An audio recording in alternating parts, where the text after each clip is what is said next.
You Booked It, Episode 12. Hey, entertainers and performers of the world! I'm your host, Dane Reese, and welcome to You Booked It, where I chat with inspiring entertainers 7 days a week. By digging into their journey, we're going to discover everything you need to do to be a successful entertainer. You know, because training usually skips that part about how to actually make your skills work for you in the real world. Fellow entertainers, my drive here at You Booked It is to share the inspiring and incredible journeys of successful entertainers. We are here to support your journey. So go to youbookeditpodcast.com and join the You Booked It email community where we dig deep into truly actionable things you can be doing right now to help you book that next audition, submission, or gig. If you enjoy this free podcast, please show your support and search for You Booked It on Apple Podcast or your favorite podcast app where you can subscribe so you don't miss an episode, leave a rating and review. And to show our appreciation for your, fingers crossed, 5-star rating and review, I will give you a shout out on an upcoming episode. And now, let's do this. Okay, let's get started. I am excited to introduce my guest today, Steven Cardona. Are you ready for this, Steven? Yeah. Brilliant. Steven is a teaching artist for Disney Theatrical Group, for which he teaches choreography from all the Disney on Broadway shows. Steven is the creator of Innovative Theatrics, which you can find on Instagram at innovative_theatrics, a new web series featuring musical numbers from New York composers. Credits include The Wiz in Scotland, Click Clack Moo, the Canada and US National Tour, the Untitled John Mayer Project, the Little Orchestra Society concert series, and Money Shot, a new musical. Steven also worked as associate director / choreographer for Clint Black's Looking for Christmas at the Old Globe, Murder for Two at Second Stage / New World Stages / First National Tour, Yeast Nation by the writers of Urinetown, and ZM Zombie Musical, also written by the writers of Urinetown, Law and Order SVU, and he holds a BFA from the Boston Conservatory. Steven, that was a quick intro of who you are and what you've done, but why don't you tell us a little bit more about yourself, fill in the gaps, who you are, where you're from, where you're currently calling home, and a little bit more about what you do as a professional in the entertainment industry. Yeah, sure thing. Thank you so much. Yeah, I'm originally from Disney World, Florida. That's where I grew up. Okay, not really. It's really Orlando, Florida. But it's just more interesting. I literally grew up in the theme parks. But yeah, that's a big inspiration for me in all my work, for sure. I actually started dancing when I was 6 years old. My mother was looking for something for me to do, an extracurricular activity, and being a male dancer, it was totally free to take classes. So why not? That was like the magic Totally. answer from my mom. I had the same experience. Oh, that's awesome. Yeah.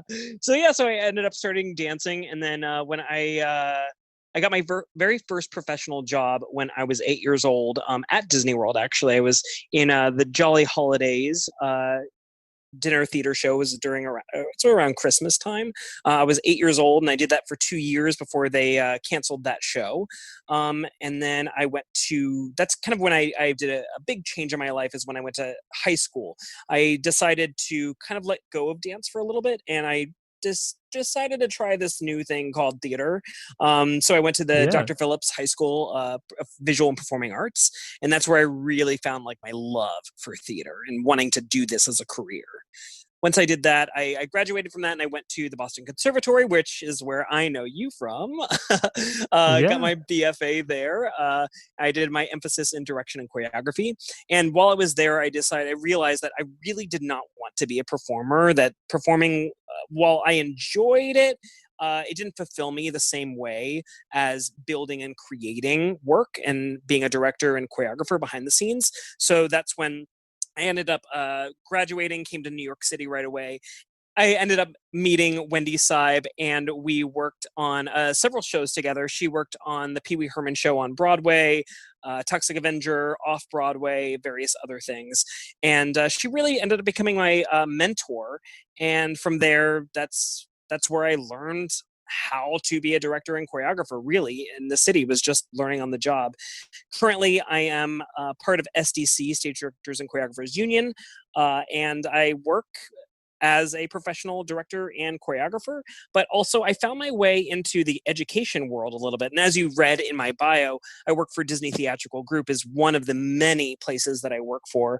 And I get to work in schools, public schools in New York. I get to work in private arts institutions. So I get to really utilize both of my skills. And I found that to be very helpful when also teaching my own choreography or directing in the professional setting, because really, essentially, all it is just teaching people. So yeah, that's a little bit about me and what I do. I really, really enjoy your journey through this industry. And so many people, I think, also forget how expansive this industry is. You don't just have to be the person singing and dancing on stage. There are so many aspects to the entertainment industry as a whole that I think a lot of people just overlook and or maybe don't even realize exist. Yeah, no, 100%. I mean, especially as soon as you graduate and as soon as you move yourself to New York City and you realize there's so many vast components to theater and Broadway, and it's not just one thing, it's so many different things that you can do within the field that sometimes it's just as fulfilling, if not more fulfilling, to do that. Absolutely. All right, well, let's move into the next section here. And of course, I am a sucker for a good quote. What is your favorite quote you'd like to share with our listeners? Yeah, I mean, it's a struggle for me because I have two really good quotes, but I think my very first quote that I've ever fallen in love with was, "It's kind of fun to do the impossible," which was by Walt Disney. That always stuck with me. I love that quote. And I love that it's so understated in a way as well, isn't it? Yeah, yeah, for sure. Great. And how have you applied that quote to your daily life and your career in this industry? Yeah, well, I mean, I've been always been a fighter for sure, and never been afraid of being in an uncomfortable situation. Not in a bad way, but really putting myself out there is what I've done my entire career. I guess the best way to personify my work in within this quote is, I've always been, even when I was in college, I was really into the Disney's Hunchback of Notre Dame, the stage adaptation, which was in Germany, which was Yeah. Der Glockner von Notre Dame. So I ended up, I loved it. I ended up doing a version of it for our in-school production, for student-directed production over at the Boston Conservatory, and that's really what propelled me forward. And I remember reaching out, I was looking around, seeing if like Disney was doing anything, no news about it. Well, I ended up, that's actually incorrect. I found out through working at Disney Theatrical Group, I found out that they were interested in maybe revitalizing Hunchback somewhere for the States, right? So all my friends knew that I was really obsessed with this. And I had a buddy who was working as an assistant stage manager over at Second Stage at the time. And he said, "Hey, um, did I, because I talked to him about, found out that the director of Hunchback was going to be Scott Schwartz. And so he said, "Hey, so did you hear that Scott Schwartz is doing a show for Second Stage?" And I said, "No, tell me more." And he was like, "Yeah." He was like, he's doing this off-Broadway show, it's called Murder for Two. So I just thought you'd be interested. And I was like, "No way." So what's the first thing I did? I went to Scott's website, found his email address, and I emailed him right away. And I was like, "Hey, what's up? I I really love Hunchback, and I heard that you're going to be involved. I would love to put my name in the hat to be your assistant or whatever." And he, reached out to me. He was like, "Hey, cool, awesome." I ended up connecting him with Wendy, the mentor that I mentioned earlier, and she ended up getting the job choreographing Murder for Two off Broadway. And so I ended up working with him for a little bit, found out that he already had an associate, Jeremy, who's a really awesome guy, but a really good friend of his. So I knew that, I probably didn't have a space in there. There probably wasn't space for me within the directorial team, but I was still optimistic, right? And that was basically a no for me, right? Like, no, I Right. already got my guy. Well, then I was like, okay, but I really want to do this.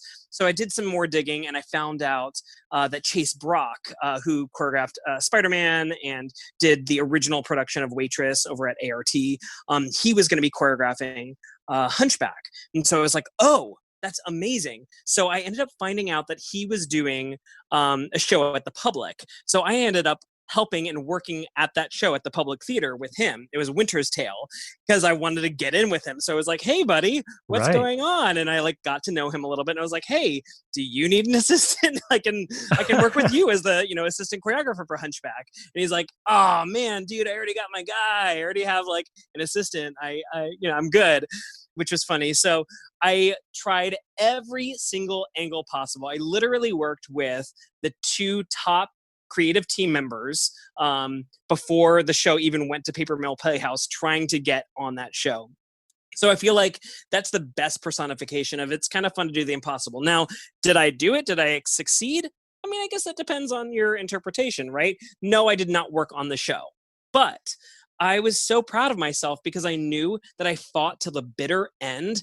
And no matter what, I could live with that because I tried every single angle. And at the end of the day, I didn't get the job, but I was okay with that because I realized like there was nothing else I can do. It just wasn't my time, wasn't my place. So yeah. I love your foresight into seeing who was involved, and obviously you knew the big project was happening, but you got yourself a couple steps ahead so you could come in and become part of their life a little bit, build that relationship. So then ideally that opportunity would have presented itself. And that is amazing that you did that and had the foresight to do all of that. Yeah, I mean it's tough, right? Because you have to be a fighter. You have to advocate yourself. You have to find angles and ways to get into the project or the thing that you're really excited about. But at the same time, you can't be pushy. You can't be annoying. You have to be somebody that they actually want to work with. So it's that fine line. For sure, for sure. Well, let's get into this next section now. And Stephen, of course, you are in the entertainment industry. I'm in the entertainment industry. And I think you'd agree that this industry is one of the most subjective, brutally honest, and personally emotional industries in existence. And you know as well as I that in order to create and to have a successful career in this industry like you're having now, it takes a lot of dedication and hard work. And while, of course, there is an outrageous amount of fun and excitement to be had, there are also our fair share of obstacles and challenges and failures that we are going to experience, and we're going to have to move forward through them if we want to continue doing what we love. So tell us, what is one key challenge, obstacle, or failure you've experienced in your career, and how did you come out the other side better because of it? Okay, well, I'll tell you a little bit about this. I was debating whether or not I talk about this particular production. I'm not going to name names. I'm not going to say names of the production, just to be kind, but I will tell you about this because it was really difficult for me. I ended up working on a show with my mentor, Wendy, which she's fantastic. I absolutely love work. I've been working with her for like 9 years. We have a really great back and forth, but we ended up working on the show that had less than ideal circumstances. It was a really quick week-long production. It was just a fast, quick, in and out thing. Hmm. But we did a lot of pre-production for it to get ready for it. And the director really wanted to incorporate a lot of dance. And this musical was known for tap. And Wendy does not tap. She does not know how to do it. I know how to do it. So therefore, she kind of gifted me the one big tap dance in the show. So that was Right. my job to do that. Right. I think the actors felt a little uncomfortable after a while because they they had a lot to deal with, right? They were asked to memorize the entire script. They were asked to do this tap choreography. They were asked to do a lot of blocking with only, if you really think about it, it's a 7-day period. So really they had about 4 to 5 days plus, Right. the 2 days of, two performances that we had to do. So, the tension was high, the stress was high, And the schedule was insane. The director had us like splitting up into like 3 different rooms in order to get this entire show up and running, right? So at one point, Wendy is in one room, doing choreography with our leads, and then I'm with the ensemble doing the tap choreography. And it got to the point where I was, the breaking point from them, and I was an easy target, because I was just the associate. I wasn't the actual choreographer, the actual director. And these cast members started just yelling at me in the middle of rehearsal and getting really upset about the choreography and complaining about it. And yeah, and really taking it out on me. And I realized that it wasn't about me. It wasn't about the choreography that they were getting upset about. It was about the entire situation. And they made it clear. They said, this is, ridiculous. This is supposed to be, a reading. This shouldn't have choreography. But at the same time, that's not my fault. That was the director's choice. They should talk to the director about that. He was the Of one course. who said, he basically forced us to do this and to have this tap choreography. So I totally understood, where they're coming from, but they were vicious. They were coming at me, So it got to the point that, we took a break. We had our, equity 15, and Wendy hears about this from another stage manager. She comes in and she was so kind. She was like, okay, so like, what did you guys accomplish? And we were looking at our script, and I remember her, she was like talking. She was like, yeah, I think I want to do this next. And like, then we're going to work on this. And if you need to just like take a moment and go outside, it's totally fine. You can like take a breath, like without pausing. She treated it so professional and gave me the space that I needed to. And I remember it doesn't sound that bad here, but it was a very stressful situation. And they were definitely personally attacking me on this. And I remember I went home and I was so stressed that I woke up the next day and I was physically sick. I actually got sick because I had, I Oh, guess, so many wow. toxins inside me. Yeah, I did not feel good. But I remember I refused to not show up the next day. Even though I was actually sick, I was like, I have to show up. Even if I have a fever, if I'm like vomiting, whatever, because I was like, I'm not going to let them get to me, and I'm going to be professional, and I'm going to show up, And I was ill. I was awful. I felt terrible. But dang it, I showed up.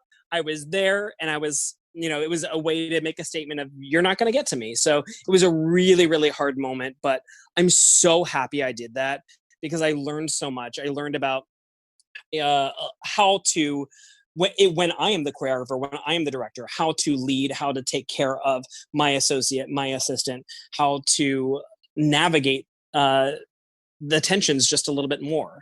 And I think really what it comes down to is communication and just taking a moment to say, okay, we're all really busy, but like, let's stop, let's breathe, let's talk about what our issues are and how do we move forward? How do we make things better for everyone involved? For sure. And I think sometimes when we are in these really high intensity rehearsals, it's easy to let the emotions get away from us because what we're doing is already inherently emotional. So we're already giving so much of ourselves and putting ourselves out there, being vulnerable. And then to have just really practical real life stressors of timelines and hey, you're opening in a day, uh, really just adds fuel to the fire. And it's easy to let your emotions go and blow up at someone that really doesn't deserve it. But it's good lesson. I mean, that story is a fantastic lesson for anyone that would potentially be in your position, but also if you're the talent and you're the performers there, and to think about the bigger picture and what's actually going on, and to try to check your emotions a little bit before things get out of control. Yeah, I mean, like I said, I get where the actors were coming from. I just wish that the actors would have waited for a break and communicated with me or with Wendy or the director and just let us know what was going on, and we can have a dialogue about it. But really what it comes down to is let's have a professional conversation. Absolutely. Absolutely.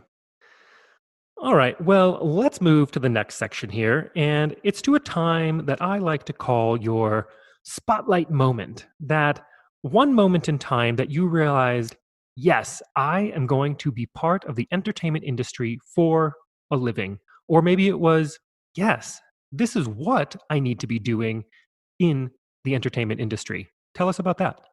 Yeah, it was a very specific moment for me when I really decided I wanted to do this. I really wanted to be here. And that was, as I told you before, I went to school for dance, and then all of a sudden I went to high school and decided to go into the theater program. I remember my freshman year, I decided to go, my mom and I were going to go to New York City for the very first time. I had never been before, and I heard about this brand new musical coming out called Wicked. It was literally in previews in October. Nobody knew anything about it. And so I was like, okay, let's go. We land, we get to New York City, and I was like, oh my God, this place is amazing. Like the city, like the smell, the traffic, the huge buildings, the billboards, the lights, everything. I was so excited to be Yeah. there, And I specifically remember getting into the hotel and when you get into the hotel and they've got all those kiosks with all the Broadway like bills.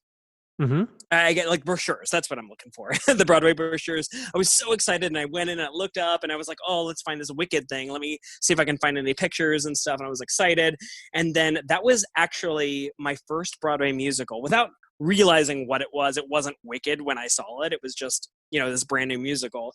And I will say it wasn't necessarily about, well, I do have a very soft spot in my heart for Wicked because it was my first show. It wasn't necessarily about Wicked. It was about seeing professionals on stage, seeing the lights, the costumes, seeing this incredible caliber of performers. And I remember my entire life, I had always struggled with, I really love dance, but I don't know that I want to do this for a career. And I'm not talented enough, at least the demons in my head were like, I'm not talented enough to like do dance. I can't be in a ballet company. I can't be in a modern company, but I didn't know what to do. And I knew this theater thing existed, but like, I don't know, some like dendritic connections didn't like quite make it together to realize like, oh, I can make a career out of theater until I Right. saw this show, I saw this show and I went, oh, and to me it was like, oh, this is where I'm supposed to be. Oh, I get it now. Like I know my path now. This is what it is. And that was, I just can't even describe like the sense of warmth and joy and excitement and passion that I felt once I finally realized this is where I was supposed to be. I love that story. And let's piggyback on that question real quick. And let's talk about your number one booked it moment. Walk us through that day, what was going on in your life, and what about that moment makes it your favorite booked it moment? I love that. Yeah, I mean, to be honest, there's so many booked it moments. For me, it's every single time I get the call, which is always so exciting. But if I had to pick one time that was really exciting for me, it was when I did Looking for Christmas at the Old Globe. I mean, things in the director choreographer world run a little bit different than actors. It's less of like someone calls you and says, "Oh, hey, you booked the job. Congratulations." It's more of a conversation, right? So we talk, we like flirt a little bit. It's like dating, right? You flirt with the director, you flirt with the choreographer, you flirt with the producers. You like say, "Oh, maybe we're gonna do the show. Maybe yeah, we're gonna do this." Okay, so it's like more of a gradual thing. It's never a okay, congratulations, you got the job. It's more of a, yeah, we kind of work our way together and then we do the show together, right?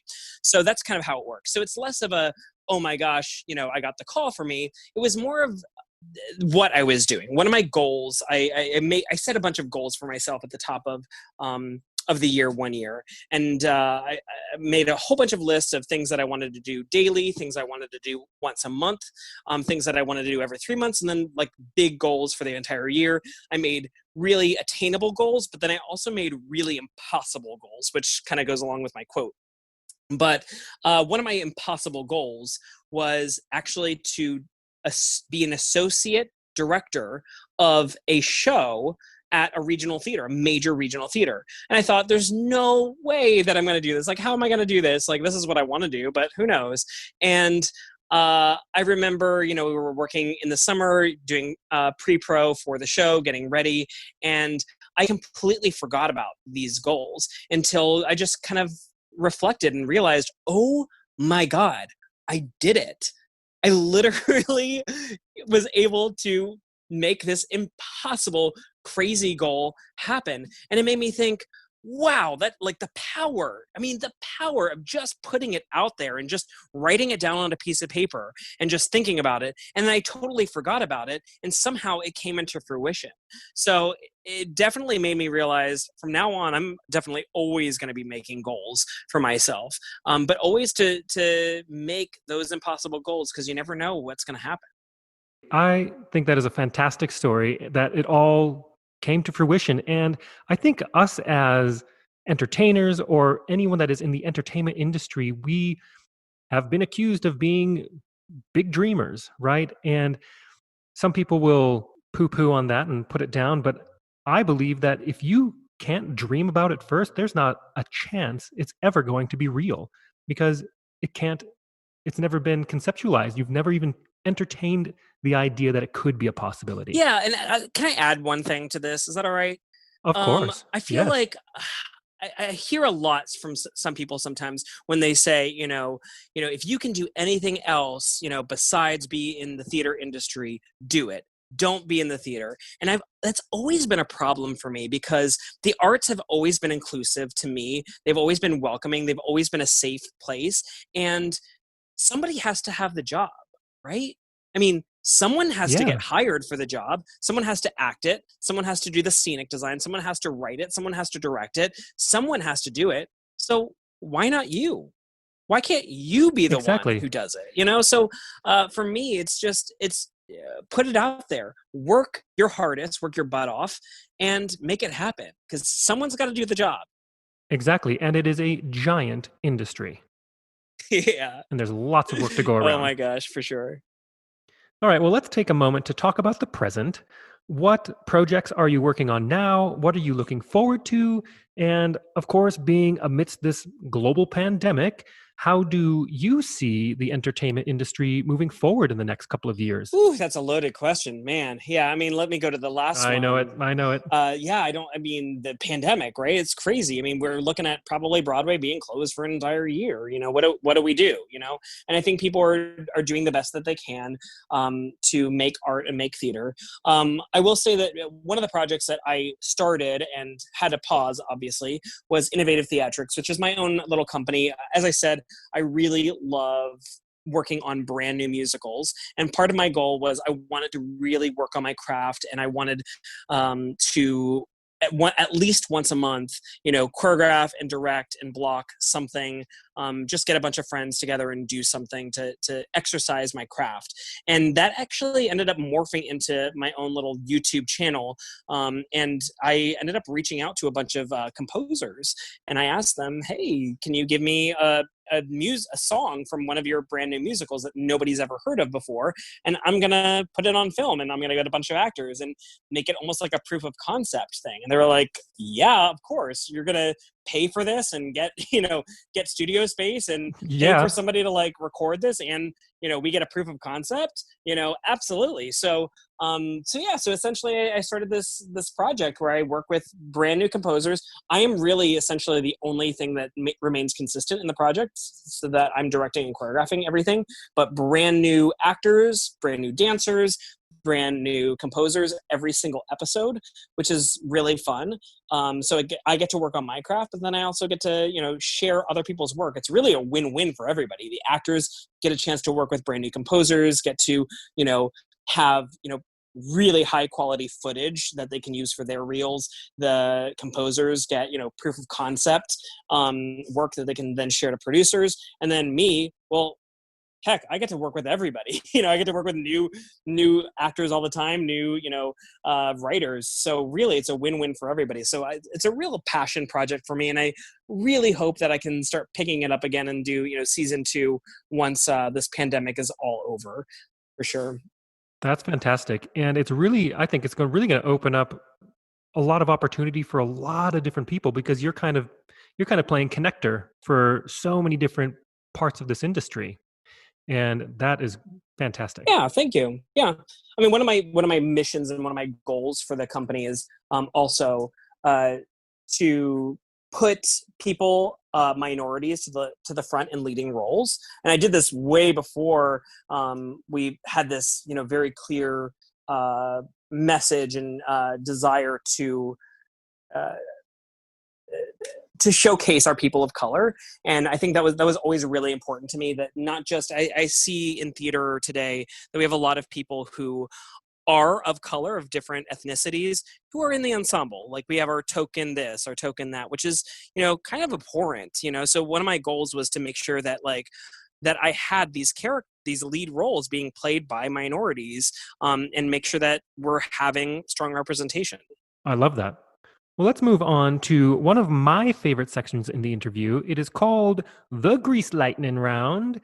I am going to ask you a handful of questions. I want you to answer them as quickly and concisely as possible, one after another. Are you ready? Go Grease Lightning. Let's do it. First question. What was the one thing holding you back from committing to a career in the entertainment industry? Nothing was holding me back. I guess I just had to discover that I really wanted to be a director choreographer, and that's when I had to make that shift into careers. Great. Second question. What is the best piece of advice you have ever received? Best piece of advice from Wendy. Wendy told me, don't be afraid of quitting your day job as a server. The work will come. And I quit my job as a server, and bam, I've been directing choreographing ever since. Beautiful. Third question. What is something that is working for you right now? Or if you'd like to go pre-COVID, what was working for you before our industry went on pause?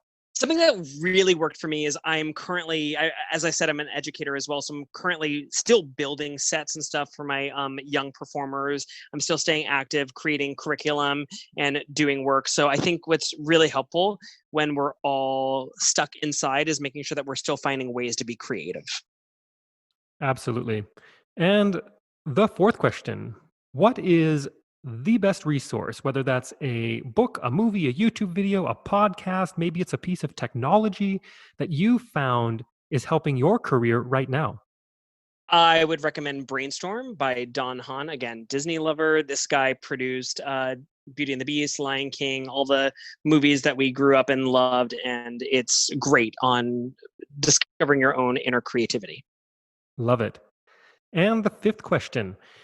If you had to start your career from scratch, but you still had all the knowledge and experience you've collected from your career in this industry, what would you do or not do? Would you do anything differently or keep it the same? I would definitely keep it the same. I would keep on fighting and keep on putting myself out there and networking. I think that's what the biggest thing, right? Is just don't be afraid to seize opportunities when they come by. Fantastic. And the last question. What is the golden nugget knowledge drop you've learned from your successful career in the industry that you'd like to leave with everyone? Don't worry about the money. The money will come. Don't worry about finances, paying your rent, paying whatever. The biggest thing is don't let money stifle your creativity. That's fantastic advice. And to wrap this interview up, Steven, it is time for you to give yourself a plug. Where can we find you? How do our listeners connect with you? Is there anything you want to promote? Cool. Hey, everybody. If you are a young performer, I'm currently doing classes. Hey, COVID.